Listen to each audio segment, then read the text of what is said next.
చదువుకున్నట్టయితే కొద్ది నిమిషాలు దేవుని వాక్యాన్ని మనము నేర్చుకోవడానికి ప్రయత్నిద్దాము. దానికి ముందుగా గత వారంలో మనం ఏమిన్నామో ఒకసారి ఆలోచించి ముందు అడుగులు వేద్దాం. పోయిన వారం ఏమన్నావు? పోయిన వారం వర్తమానం ఏంటి? నీ గుర్తింపు దేని వలన నేను గుర్తించాలి? లోకంలో అయితే చాలా విషయాల బట్టి గుర్తిస్తారు లేదా? లోకంలో మనం చేసే పనిని బట్టి,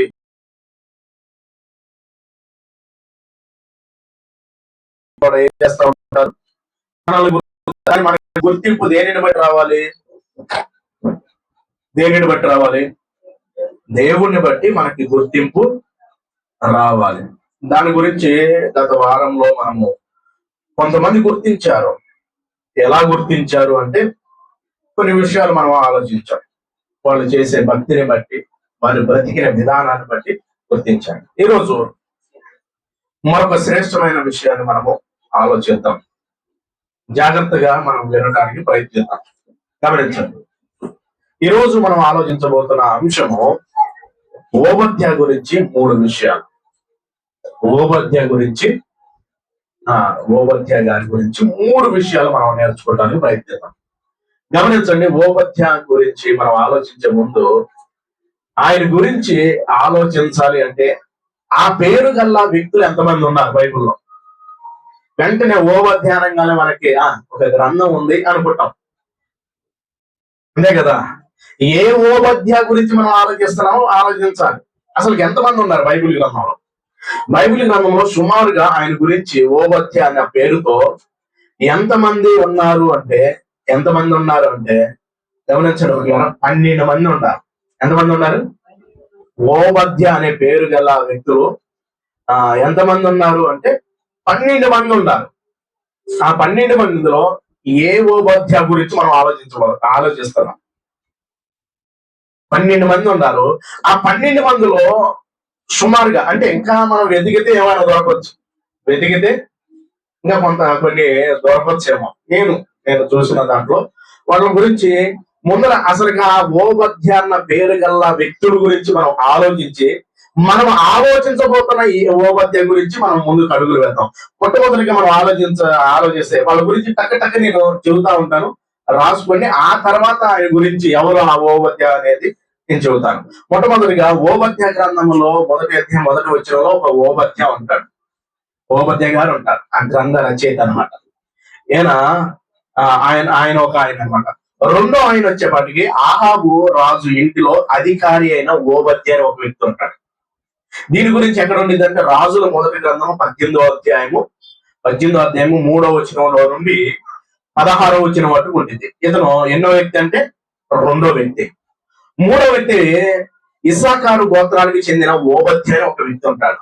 ఆయన గురించి ఎక్కడ రాయబడింది అంటే దినవృత్తాంతంలో మొదటి గ్రంథము 7వ అధ్యాయము 3వ వచనంలో ఉంది. ఇప్పుడు వరకు ఎంతమంది అయ్యారు? 3 అయ్యారు. ఇంకా 4వ వ్యక్తి గురించి ఆలోచిస్తే దావీదు సైన్యంలో ఒక వీరుడు ఉన్నాడు, ఆయనే ఓబద్యా. ఈయన గురించి ఎక్కడ రాయబడి ఉండిందంటే దినవృత్తాంతంలో మొదటి గ్రంథము 12వ అధ్యాయము 9వ వచనంలో ఉండేది. ఇతను ఎవరు అంటే దావీదు గారి యొక్క సైన్యంలో ఉన్న ఒక వీరుడు. 5వ వ్యక్తి జెహీయేలు కుమారుడైన ఓబద్యా. ఎవరితను? జెహీయేలు కుమారుడైన ఓబద్యా. ఇతని గురించి ఎక్కడ రాయబడి ఉండిద్ది అంటే దినవృత్తాంతముల మొదటి గ్రంథము 8వ అధ్యాయం 38వ వచనంలో, 9వ అధ్యాయము 44వ వచనంలో ఉండేది. ఇదంతా చెప్పుకుంటా వెళ్తున్నాను, త్వరగా చెప్పడానికి ప్రయత్నిస్తాను. ఇంకొక వ్యక్తి లేవీయుడగు ఓబద్యా. ఎవరితను? లేవీయుడగు ఓబద్యా. ఇతని గురించి ఎక్కడ రాయబడి ఏంటంటే దినవృత్తాంతంలో మొదటి గ్రంథము 27వ అధ్యాయము 19వ వచనంలో ఉండేది. ఇంతటితో 6 అయిపోయారు. ఇంకా 6 గురించి కూడా టగటగ చెప్పడానికి ప్రయత్నిస్తాను. గమనించండి, మరొక ఓబద్యా యెహోషాపాతు రాజు పంపిన అధికారి అయిన ఓబద్యా. ఇతని గురించి ఎక్కడ రాయబడి ఉండిద్ది అంటే దినవృత్తాంతంలో 2వ గ్రంథము 17వ అధ్యాయము 7వ వచనం. ఇతను ఎవరంటే యెహోషాపాతు రాజుకి పంపిన అధికారి అయిన ఓబద్యా. గమనించండి, ఇప్పుడు 8వగా ఆలోచించగలిగితే ఏషియా కాలంలో లేవీయుడకు ఒక ఓబద్య ఉన్నాడు. ఇతని గురించి ఎక్కడ రాయబడుతుందంటే దినవృత్తాంతంలో 2వ గ్రంథము 32వ అధ్యాయము 12వ వచనంలో ఉంది. దినవృత్తాంతంలో 2వ గ్రంథము 34వ అధ్యాయం 12వ వచనం గమనించండి. ఇంతటితో ఎంతమంది అయిపోయారు? 8 మంది అయిపోయారు. మరొక వ్యక్తిని తెలియజేస్తాను. ఎజ్రాతో బబులోను నుండి వచ్చిన ఓబద్య. ఇతని గురించి ఎక్కడ రాయబడుతుందంటే ఎజ్రా గ్రంథము 8వ అధ్యాయం 9వ వచనంలో రాయబడుతుంది. 9లో రాయబడుతుంది. మరొక వ్యక్తి గురించి చెబుతాను 10వ దాకా. నెహెమ్యా కాలంలో ఒక ఓబద్య ఉన్నాడు. అది ఎక్కడ కనబడుతుందంటే నెహెమ్యా గ్రంథము 10వ అధ్యాయము 5వ వచనం. ఎంతమంది అయిపోయారు? 10 మంది అయిపోయారు. 11వ వ్యక్తి దేవాలయము సేవకుడైన ఓబద్య. ఇతని గురించి ఎక్కడ రాయబడుతుంది అంటే ఎక్కడ నెహెమ్యా గ్రంథంలో రాయబడుతుంది. గమనించండి. చివరిగా ఆలోచిస్తే రెఫరెన్స్ 11దా నెహెమ్యా గ్రంథము అది 12:27 ఇది చూడాల. చివరిగా వంశావళిలో ప్రస్తావింపబడిన మరొక ఓబద్య ఉన్నాడు. అతని గురించి దినవృత్తాంతముల గ్రంథంలో ఉండేది. ఇంతటితో ఎంతమంది అయిపోయారు? 12 మంది. ఓబద్య గురించి 3 విషయాలు నేర్చుకోవాలంటే సుమారుగా 12 మంది ఓబద్యాల గురించి మనం ఆలోచించాం. ఇప్పుడు ఇంతకీ ఏ ఓబద్యాలో నుండి మనము ఆ 3 విషయాలు నేర్చుకోవాలి అంటే నువ్వే కదా చెప్పాలి. నువ్వు చెబితే ఏ ఓబద్యాల నుంచి నువ్వు చెబితే మేము దాని ఆయనలో నుండి నేర్చుకుంటామంటే గ్రంథకర్త అయిన ఓబద్యాలో నుండి మనం నేర్చుకున్నాం. ఎవరు? ఓబద్య గ్రంథకర్త. అతని గురించి డీటెయిల్ ఏమైనా ఉన్నాయంటే ఏం డీటెయిల్ గమనించండి. అతను ఎన్ని అధ్యాయాలు రాశాడంటే ఓబద్యాలు ఎన్ని అధ్యాయాలు ఉన్నాయి? 1 అధ్యాయమే. ఈ 1 అధ్యాయంలో ఎన్ని విషయాలు మనం నేర్చుకోబోతున్నాం అంటే 3 విషయాలు నేర్చుకుంటున్నాం. ఎన్ని విషయాలు? 3 విషయాలు అతని ద్వారా మనం నేర్చుకోవటానికి ప్రయత్నిద్దాం. అసలుకి ఓబద్య అనే పేరుకి అర్థం ఏంటంటే యెహోవా సేవకుడు అని అర్థం. ఓబద్య అంటే ఏంటి చెప్పాలి. ఓబద్య అంటే ఏంటి? యెహోవా సేవకుడు.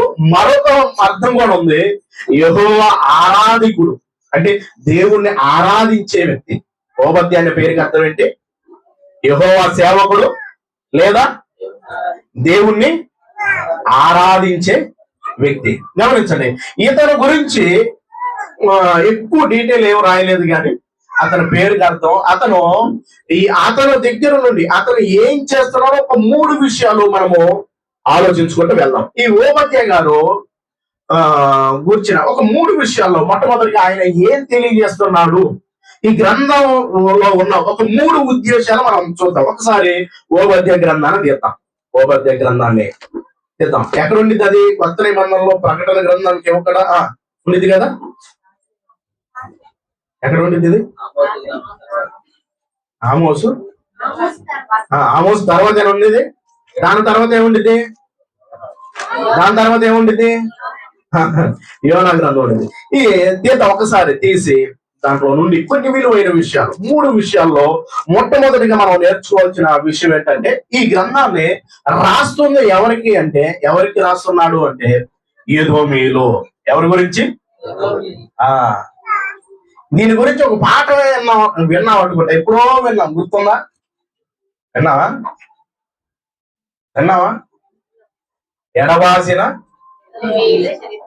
ఎడబాసిన ఎదోమీయుల చరిత్రని విన్నాం. అది యాడ గుర్తుండిద్దిలే. టైట్లో గుర్తు పెట్టుకోవటమే చాలా కష్టం. చెప్పిన వాళ్ళకి కూడా గుర్తుండిద్ది అంటారా? చెప్పిన వాళ్ళకి కూడా గుర్తుండిద్దా అంటే కొంచెం అప్పుడప్పుడు మైండ్ నాకు వస్తా ఉండిద్ది. గమనించండి. చెప్పిన పాఠం చెప్పాలి అంటేనే కొంచెం ఆలోచనలు మారుతా ఉంటాయి. గమనించండి. చెప్పేసాం కదా ఇంకా దీంట్లో నుంచి మనం నేర్చుకోవాల్సింది ఏం లేదు అనుకుంటే అసలు కుదరదు. గమనించండి. ఈ ఓబద్యాన్ని గురించిన 3 విషయాలు ఏంటంటే ఇతను ఎవరికి రాస్తున్నాడు అంటే ఎదోమీయులకు రాస్తున్నాడు. ఎదోము అంటే ఎవరు చెప్పండి? ఎవరు సంతానం?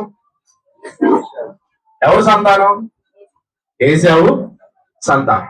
గమనించండి, ఏశావు సంతానికి రాస్తున్నాడు. రాస్తూ ఏం తెలియజేస్తున్నాడు అంటే, మొట్టమొదటిగా ఆ దీంట్లో నుండి మనం నేర్చుకోవాల్సిన ఒక విషయం ఏంటంటే, ఎదోమీయుల పరిస్థితి ఎలాగ ఉన్నారు అంటే, వారు ఎలాంటి పరిస్థితుల్లో ఉన్నారు అంటే, గమనించండి పిల్లరా, వారు గర్వంతో ఉన్నారు. ఎలా ఉన్నారు? గర్వంతో ఉన్నారు. ఆ ఎదోమీయులు ఎలా ఉన్నారు అంటే గర్వంతో ఉన్నారు. చూడండి, 3వ వచనాన్ని కనుక మనం చూడగలిగితే వాళ్ళ పరిస్థితి గురించి కొన్ని విషయాలు మనం నేర్చుకోవటానికి ప్రయత్నిద్దాం. ఎదోమీయుల యొక్క గర్వానికి దేవుడు తీర్పు తీరుస్తున్నట్టుగా కొన్ని విషయాలు కనబడుతున్నాయి. 3వ వచనాన్ని చూద్దాం. అత్యున్నతమైన పర్వతముల మీద ఆసీనుడు అయి ఉండి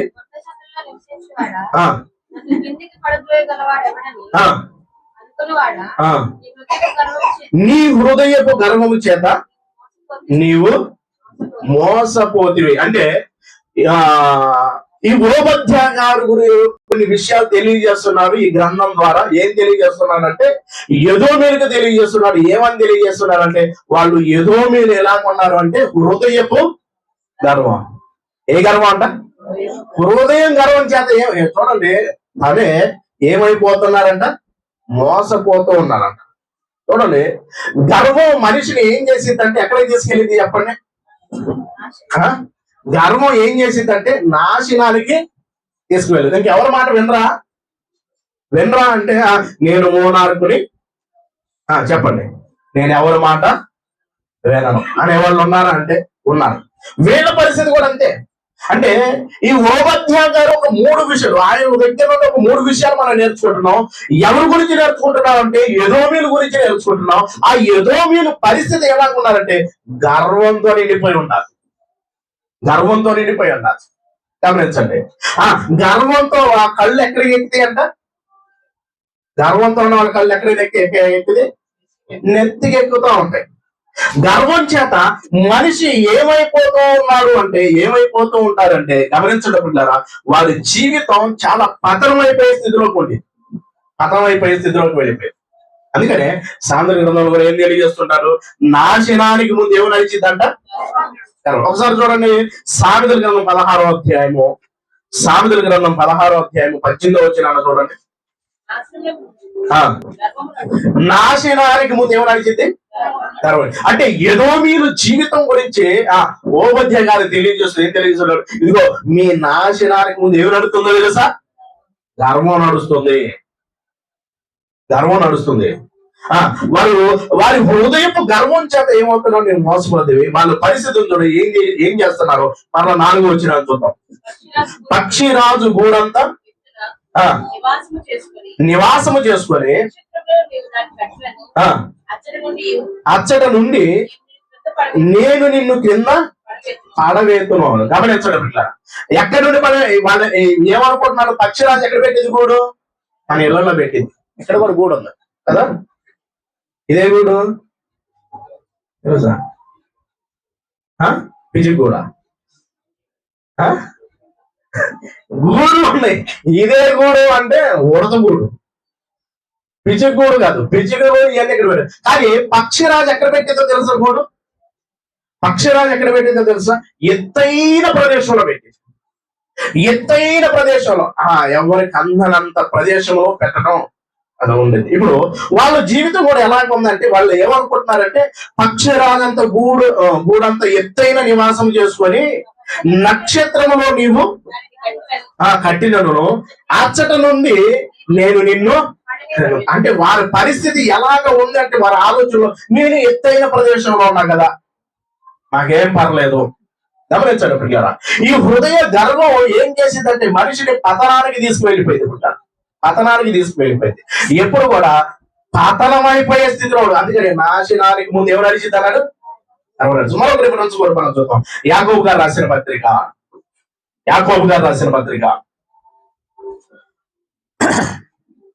4వ అధ్యాయం. యాకోబు గారు రాసిన పత్రిక 4వ అధ్యాయము 6వ వచనాన్ని చూద్దాం. ఇట్లా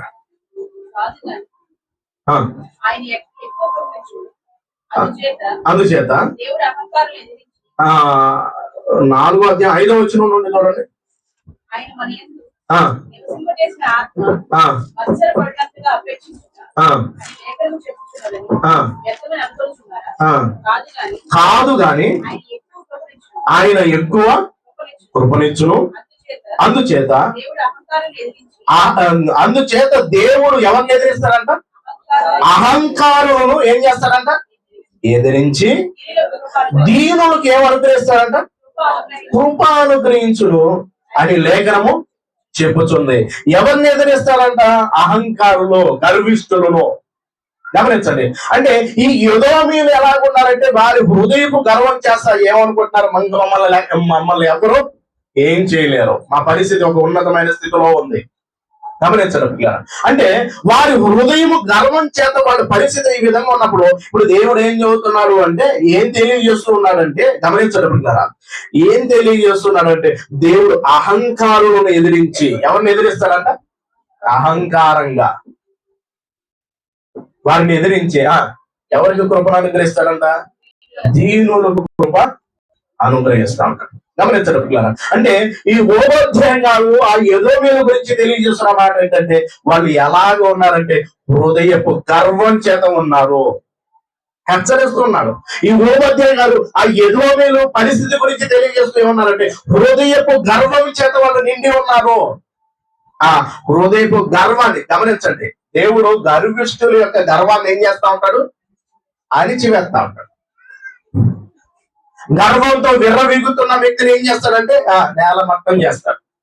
గమనించండి. మనకి బైబిల్ గ్రంథంలో కనబడతారా అంటే ఒక నెబుకద్నెజర్ రాజును ఏం చేశాడు? గడ్డి తినిపించాడు. గర్విస్తే దేవుడు ఊరుకుంటాడా? ఊరుకోడు. అందుకని వారిని ఎదిరించి ఏం చేస్తున్నాడు? దీనులకు కృపను. అంటే ఓబద్య గారు ఈ గ్రంథం ద్వారా ఏం తెలియజేస్తున్నాడంటే మొట్టమొదటిగా వారి గురించి, ఎదోమీయుల గురించి, వారు గర్వంగా ఉన్నారని చెప్పేసి ఒక విషయాన్ని తెలియజేస్తున్నాడు. రెండోదిగా మనం ఆలోచించగలిగితే వారి గురించి మరొక విషయాన్ని కూడా తెలియజేస్తున్నాడు.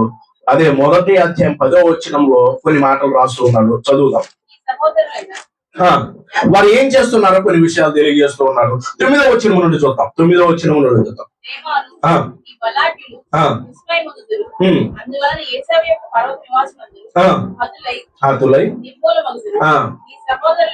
నీ సహోదరులైన గమనించండి. ఇప్పుడు వీళ్ళు ఏం చేస్తున్నారంటే యాకోబు సంతతి అంటే ఎవరు? వీళ్ళిద్దరు ఏమవుతారు? ఏశావు సంతతి, యాకోబు సంతతి. వీళ్ళిద్దరు ఏమవుతారు? అన్నదమ్ములు. ఎవరు? అన్నదమ్ములు. ఏశావు ఎవరు సహోదరుడు? యాకోబు సహోదరు. యాకోబుకి ఏమవుతాడు? ఏశావు అన్న అవుతారు. వీళ్ళిద్దరు బిడ్డలు ఏమవుతారు? ఒకళ్ళొకళ్ళకి అన్నదమ్ములు. ఈ అన్నదమ్ములకు పరిస్థితి ఎలాగైపోయిందంటే శత్రువులుగా మారిపోయారు. ఈ శత్రువులుగా మారిపోయి పరిస్థితి ఎలాగ మారిపోతుంది అంటే, ఏ విధంగా మారిపోతుంది అంటే, గమనించండి. వారి జీవితంలో కొన్ని పరిస్థితులు ఎదురైనప్పుడు వాళ్ళు ఎలాగ ఉంటూ ఉన్నారంటే, రెండోదిగా వాళ్ళకి ఏమైనా శ్రమ కలంగానే హ్యాపీగా ఆనందించడం మొదలు పెడుతున్నారు. గమనించండి.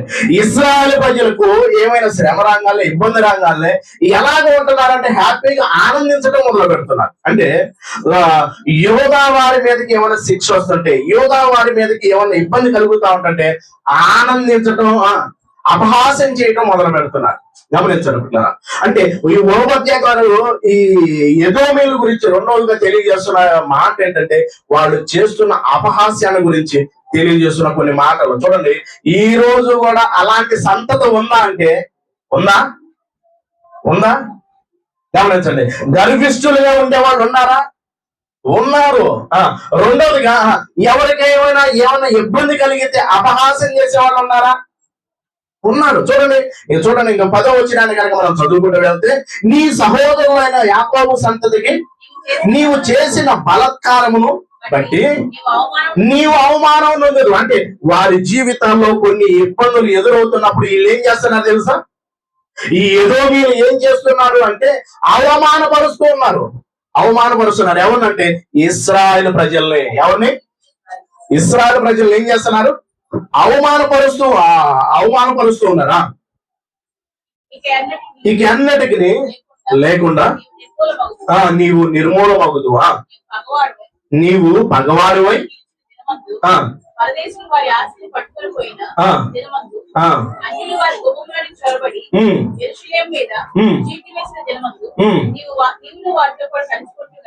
నీవు కూడా వారితో కలుసుకుంటావు కదా. నీ సహోదరుని శ్రమానుభవం దినము చూచి నీవు ఆనందింప తగదు. గమనించండి, వారి జీవితంలో కొన్ని పరిస్థితులు ఎదురయ్యి. గమనించండి, బబులోనీలు వారు వచ్చేసేసి వారిని ఇబ్బంది పెడుతున్న క్రమంలో నాశనం చేస్తున్నప్పుడు ఏదో మీరు ఏం చేయాలి? తన సహోదరులకి ఏం చేయాలి చెప్పండి? సహాయం చేయాలి. ఇప్పుడు వీళ్ళు ఏం చేస్తున్నారంటే, ఒకవేళ ఎవరైనా దాక్కున్నట్టు ఇదిగో రండి తీసుకొని వెళ్ళండి, వీళ్ళు ఇక్కడ ఉన్నారు, ఇబ్బంది పెడుతున్నారు, అవమానం పెడుతున్నారు. వాళ్ళకి కలిగిన శ్రమను బట్టి ఏం చేయాలంటే ఓదార్చగలిగే గల జనులు ఏమైపోతున్నారు, సహోదరులు ఏమైపోతున్నారంటే వారిని అవమానపరుస్తూ వారిని ఇబ్బంది పెడుతూ, గమనించడం ప్రియులారా, ఎన్నో పరిస్థితుల్లోకి తీసుకువెళ్ళిపోతున్నారు.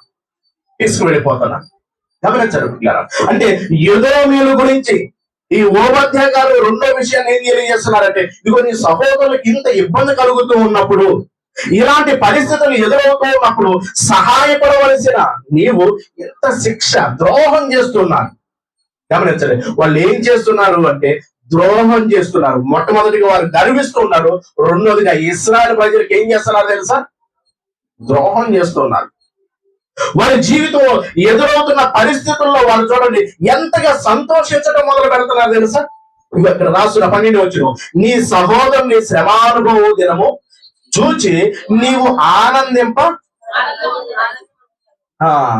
అంటే వారి జీవితంలో ఎదురవుతున్న పరిస్థితిని బట్టి ఈ రోజు కూడా చూడండి, ఎవరన్నా కొంచెం ఇబ్బందులు పడుతున్నారు అనుకోండి, ఏమవుతా ఉంటారు? ఏం చేస్తా ఉంటారు? చాలా ఆనందించే వాళ్ళు ఉంటారు. వారి జీవితంలో ఎదురైన శ్రమను బట్టి సంతోషించే వాళ్ళు ఉన్నారా లేదా?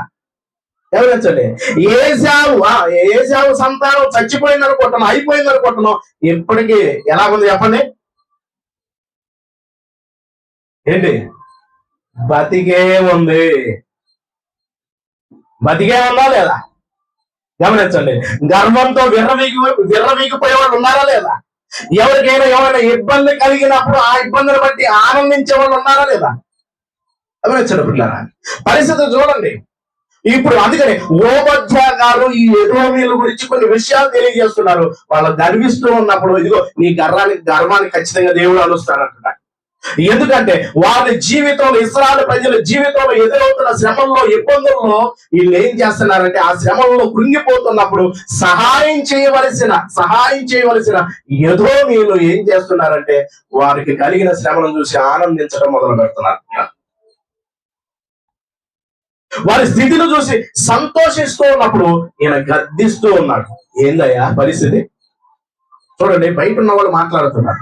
ఒక కుటుంబ సభ్యులు కొట్టుకొని తిట్టుకొని ఇబ్బంది పడుతూ ఉన్నప్పుడు, వాళ్ళు బాధపడుతూ ఉన్నప్పుడు, వీళ్ళు హ్యాపీగా ఆనందిస్తున్నప్పుడు బయట ఉన్న వ్యక్తి అరే వాళ్ళని సహోదరుడు కదా, ఆ విధమైన పరిస్థితుల్లో నువ్వు ఆనందించడం కరెక్టేనా? లోకస్తులు మాట్లాడుతున్నారు. ఈరోజు సంఘంగా క్రీస్తుని అంగీకరించి బాప్తిజం తీసుకున్న మనము కూడా గమనించడం పిల్లరా, మన జీవితంలో కొన్ని పరిస్థితులు ఎదురవుతున్నప్పుడు, సహోదరుడు పడినప్పుడు మనం ఏం చేయకూడదంట? ఏం చేయకూడదు? ఆనందించకూడదు. వాడు లెగవాలి, వాడు నిలబడాలి, వారి పరిస్థితులు బాగుపడాలి, వారు ఒక ఉన్నతమైన స్థితిలోకి వెళ్ళాలని కోరుకోవాలి. అంటే ఏశావు సంతతి ఎదోమీయులు చచ్చిపోయాలనుకుంటున్నాం. ఇప్పటికీ చెప్పండి, ఇప్పటికీ బతికే ఉన్నారా? ఉన్నారు ప్రియులారా, బతికే ఉన్నారు. ఎలా బ్రతికి ఉన్నారు అంటే గమనించండి ప్రియులారా, ఆ వంశం అయితే లేదు కానీ వారి క్రియలు ఎక్కడ కనబడుతున్నాయి? సమాజంలో కనబడతానే ఉన్నాయి. గమనించండి, ఆలోచించండి. ఇప్పుడు వారికి ఇస్తున్న తీర్పు ఏంటంటే గమనించండి, ఏమని మాట్లాడుతున్నాడు అంటే ఈ సహోదరుడు పడిన దినమున నువ్వు ఈ విధంగా నువ్వు ఆనందించడం అసలు కరెక్ట్ కాదయ్యా, కరెక్ట్ కాదు. గమనించండి, వారికి ఎదురవుతున్న ఈ శత్రువులు ఎదురొస్తూ ఉన్నప్పుడు, వీళ్ళేమో పారిపోతున్నప్పుడు వీళ్ళే ఏం చేస్తున్నారో తెలుసా? శత్రువులకు అప్పగిస్తున్నారు.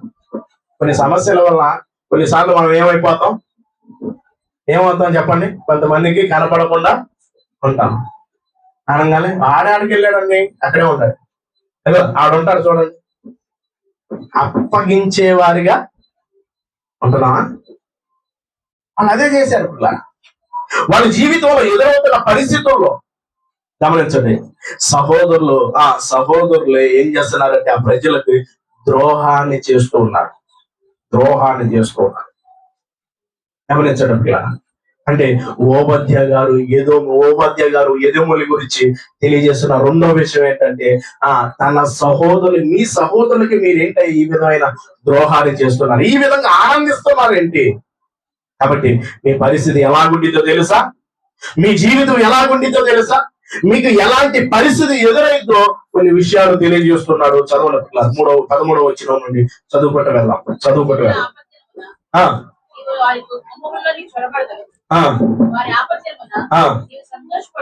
నీవు సంతోషపడుచు వారి బాధలో చూడతగదు.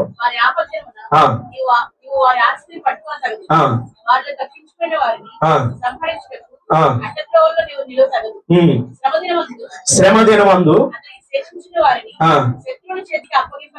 గమనించండి, ఇవన్నీ చేయకూడదు అని చెప్పుకుంటా వస్తుంటే వీళ్ళు చేసిందంతా కూడా ఏం జరిగింది తెలుసా? యెహోవా దినము అప్పుడు నీవు చేసినట్టే నీకును చేయబడును, నీవు చేసినదే నీ నెత్తి మీదకి. గమనించండి, వాళ్ళు ఏదైతే చేశారో అదే వాళ్ళ నెత్తి మీదకి వచ్చేసింది.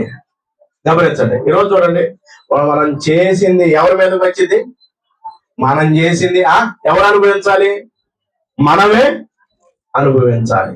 గమనించండి పుట్టారా, మనం చేసింది మనమే అనుభవించాలి, పక్కన వాళ్ళు అనుభవించడం కాదు. వాళ్ళు కూడా ఇశ్రాయేలు ప్రజల పట్ల ఏం చేశారంటే అంత ద్రోహం చేశారు. గర్విష్ఠులుగా మారిపోయారు. వాళ్ళు ఇంకా మాకేం దిగులు లేదులే అనుకున్నారు. గమనించండి, రెండోదిగా వాళ్ళు ఎలా ఉన్నారంటే తన సహోదరులకు ఏం చేశారు? ద్రోహం చేశారు. దేవుని ప్రజలను కనుక కదిలిస్తే దేవుడు ఊరుకుంటాడా?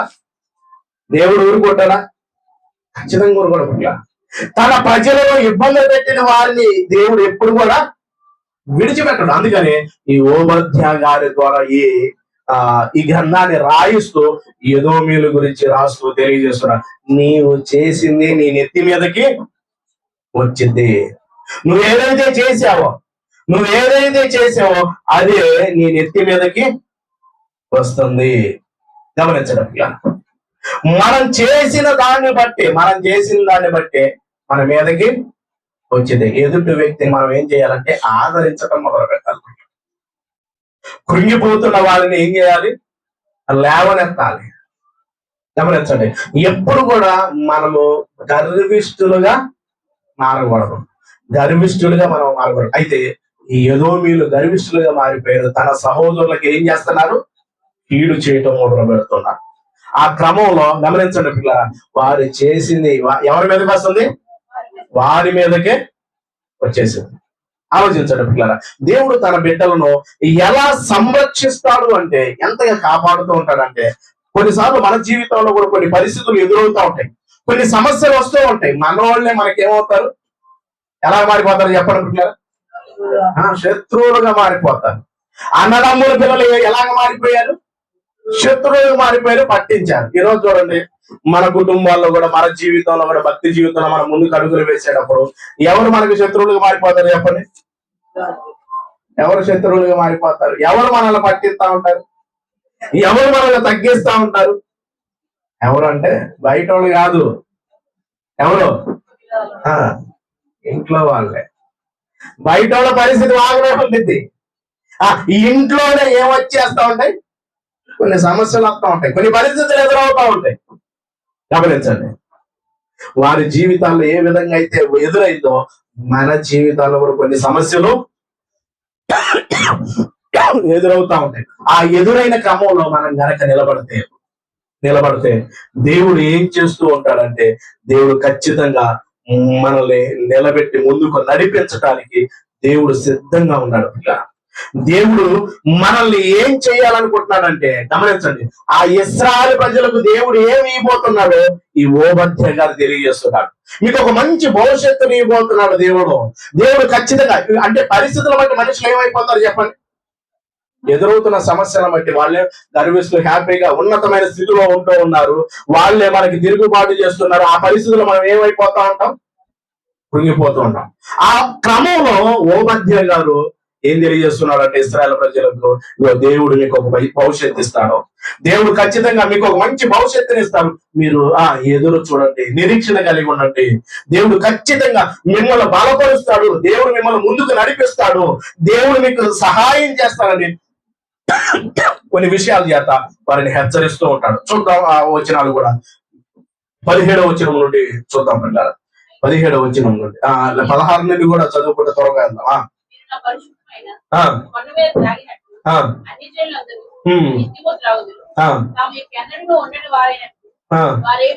పదిహేడు వచ్చినాడు చూద్దాం. అయితే సియోను కొండ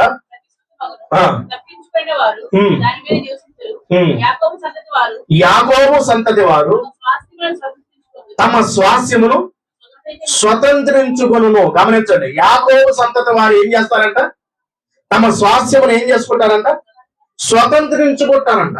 గమనించండి, అలాంటి పరిస్థితుల్లో, కృంగిపోతున్న పరిస్థితుల్లో ఎదురవుతున్న వాళ్ళేం విర్రవీగిపోతూ తిరుగుతున్నారు. ఒక పక్కేమో శత్రువులు దాడి చేస్తూ ఉన్న క్రమంలో, ఆ క్రమంలో వాళ్ళు కృంగిపోతున్న క్రమంలో ఈ ఓబద్య గారి ద్వారా ఏం తెలియజేస్తున్నాడంటే, ఇదిగో దేవుడు ఖచ్చితంగా మీకు సహాయం చేస్తాడు, దేవుడు మిమ్మల్ని బలపరుస్తాడు అని చెప్పేసి వాడిని ఓదారుస్తూ ఉన్నాడు.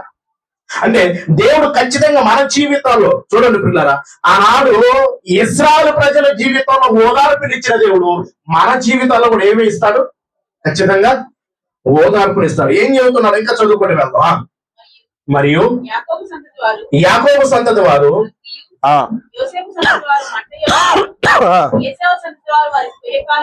ఏశావు సంతతి ఎలాగ మారిపోయిందంట? కొయ్య కాలు వలె ఉందరు.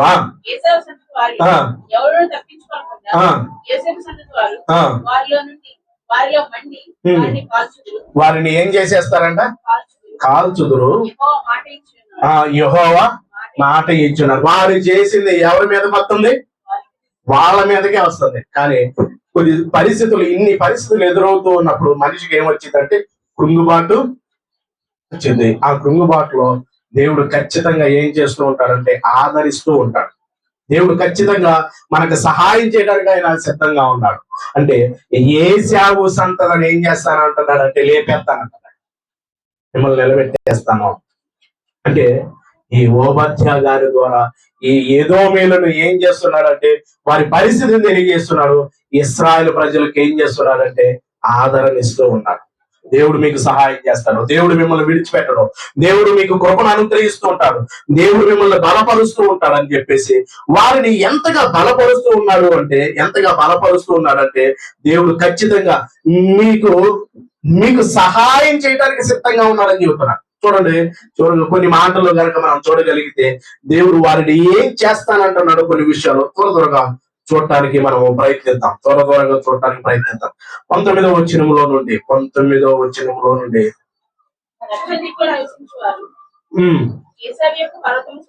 లేకపోతే 20వ వచనాన్ని చూద్దాం పిల్లరా. మరియు ఇశ్రాయేలు దండు అనగా వారిలో చెరపట్టబడిన వారు యెరూషలేము వారిలో